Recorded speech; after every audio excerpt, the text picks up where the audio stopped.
Hello YouTube family, and welcome to my channel, Osiris Transitioning. My name is Mark. Today I want to talk about being powerless in Panglao.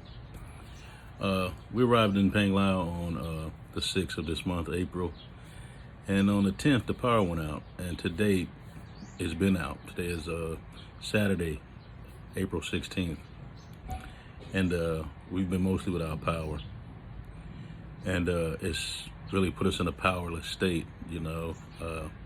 But I'd have to say that the whole process, the whole event has given me a different understanding about the Philippines and things that I need to do to prepare for the Philippines. It also helped me with my patience and things like that. Gave me a little time to reflect and think about the things that I would like to add to my homestead.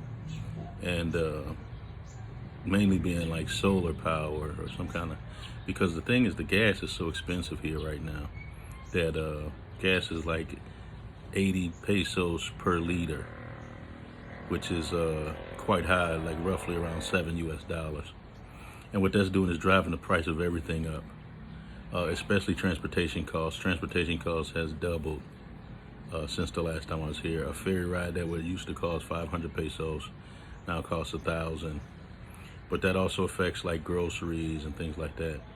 So, you know, you have to really like budget that into your trip if you plan to come to the Philippines soon and have been here before. If not, I would suggest that you find somewhere where you can find current prices. I would adjust my budget 30%. I would increase it 30% just to cover the added cost of travel and things like that. But we're staying here. I'm in a place called Alona Beach Resort area. Nice little space. I'm on the rooftop, so enjoying the wonderful breeze, you know, and the trees and, you know, nature. Give you guys a little view of this upper level.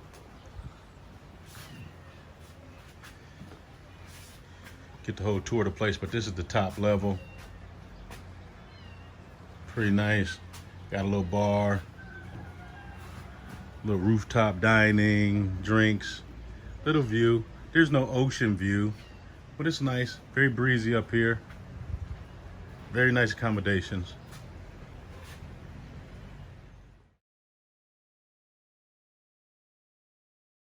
View from the second floor. There's rooms. I can't show you the inside of one of them. I wish I could. Got a nice little sitting area, gardens. Very nice.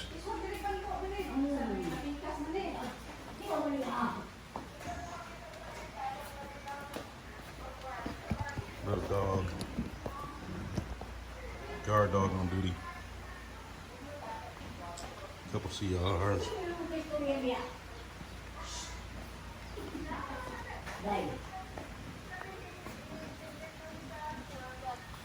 Lots of gardens. A kitchen area. Breakfast is free every day. Now onto the area I'm staying in. So this is a house connected to this. There's 4 or 5 different rooms in here. So this has a whole full kitchen, sitting area.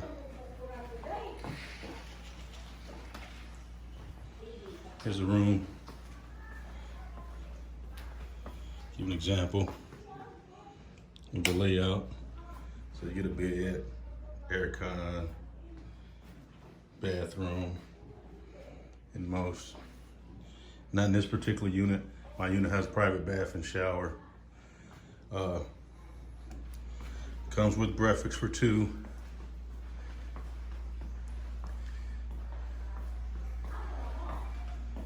I'm paying $25 a night.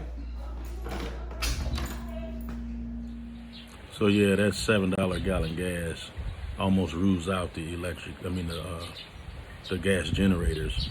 So I think I will opt to do solar. A lot of people think that solar is expensive, and it may be a little costly for the initial setup, but with spiking prices, like during this time that the power's out, they have what's called roving power. Like it comes on a couple hours, it's off a couple hours, but they charge triple. And the reason that the power's out here is because of the typhoons in Leyte. Panglao and Bohol actually get their power from Leyte, and Leyte's experienced a couple typhoons in the last week or so, and my heart goes out to them. They go through so much with the weather there. But anyway, that affects the power here. So they have a barge that comes out, and the barge is right off the coast, and the whole barge is just one giant generator. But it makes the electrical cost 3 times the amount. So even though these people aren't really receiving power, their electric bill isn't going down. So I think that in times like this, it would be better to be off the grid as much as possible. Not just in times like this, but just regularly. Electrical costs fluctuate from island to island, but it's typically very high if you're using electronics. You know, like if you're just running a string of lights is one thing, but if you have a refrigerator or air con and televisions, things like that, it really makes the electric bill spike. So I think that on my homestead we will do solar power. Another issue with the high gas is like food costs, which we touched on a little bit before, but they're really going through the roof because everything has to be transported, and most islands are not self-sufficient where they grow their own vegetables or raise their own animals and things like that. So there's a bartering that happens between islands. So most of the products are being imported in, and with the rise in fuel costs, you know, everything is spiking. I think it's amazing that the Filipino people can even afford to live under these circumstances. But as a result, it's driving everything up for the tourists as well. I mean, a simple taxi ride, or not a taxi, but like a trek ride, a motorcycle ride, that would normally cost you 50 pesos is now like 110, you know, because of the soaring gas costs. Then they have to charge a little bit over that because they need that budget to feed their families too. I think that the Philippines is still a great place. I think that, but a lot of the costs are catching up to the West in a lot of different ways. I mean, food is still relatively cheap. A kilo, 2.2 pounds of chicken wings is roughly 200 pesos, which is around $4. So that's like $2 a pound for you chicken wing lovers. I'm sure that'll be news to your ears. I've basically been living off chicken wing shit for the last week and a half, which is wonderful. Today I'm gonna get outside of my body and barbecue some ribs. I think my girl's gonna have some pork belly. We're gonna do some, sauteed vegetables and cucumbers, tomatoes, onions, and vinegar, that type of thing, and kind of just enjoy the breeze as long as we have it. Maybe go to the beach. I'm in the Alona Beach area, which is very beautiful. Maybe I'll do a walk and talk a little bit later, just show you guys the surroundings and things like that. But so far, Panglao has been pretty good. Our next trip is to, from here we'll be going to Siquijor, and then on to Dumaguete, and then back up to San Carlos City. And then I may go to Manila to meet a friend. He's not actually a friend, he's the son of a friend. I have a friend in the United States who has a child here, and he's an adult. I figure maybe if time permits, I'll go see him and encourage him, and maybe kind of see how he's living a little bit, and give you guys a little footage of Manila.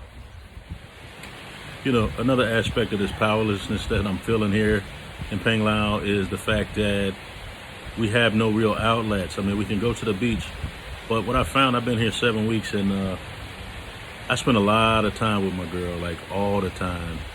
She's a wonderful girl. I love her. Our relationship is pretty good. We're still at the getting to know each other phase. We've talked for a couple years online, and but we really only have about 7 weeks of physical getting to know each other. So there's still so much more that I need to learn, that she needs to learn, that we need to experience together, and the getting to know each other, and the really realizing if this is something that's going to be long term. I almost feel that maybe I should follow some of the advice that I already know, that I've heard and I've seen. Things go awry in the lives of other expats if they rush in and do things too fast. I'm thinking maybe to slow down a bit and not build so fast, but maybe get an apartment and do some independent living with my girlfriend as an accessory, not so much as a fixture in what I'm doing, and to try to get a real feel for the things that I want to accomplish and not lose myself in her or the Philippines, and just pretty much set my course and bring her into my life as opposed to jumping straight in and,